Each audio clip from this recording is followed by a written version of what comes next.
А молодежный парламент Коми ожидает серьезное обновление, причем уже в октябре, когда начнет формироваться новый созыв.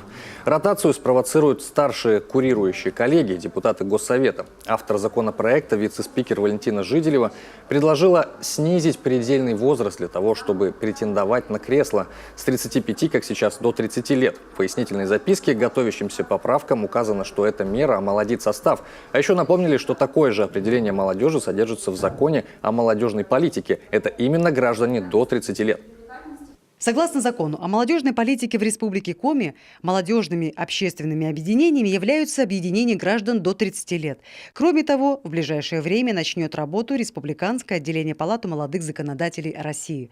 В него войдут действующие депутаты в возрасте до 35 лет. Поэтому логично привлекать в молодежный парламент более молодых людей. Также кураторы постарше для упрощения организации предлагают младопарламентариям дать возможность проводить заседания по видеосвязи, а периодичность самих сессий увеличить с 3 месяцев до полугода.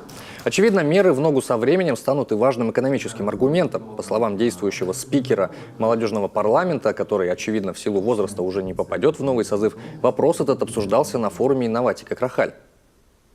Молодежный парламент – это структура консультативно-совещательного Государственного совета. И депутаты хотят изменений. Очевидно, изменения будут. Мы ставим задачу такую, чтобы молодежный парламент был неким этапом в жизни, взрослении молодых людей. И то есть мы, наоборот, хотим, чтобы они не то чтобы оставались дальше, да, они росли, чтобы они за эти 2 года, которые они находятся вот во всей этой среде нормотворчества, участвуют в обсуждении, в том числе законопроектов.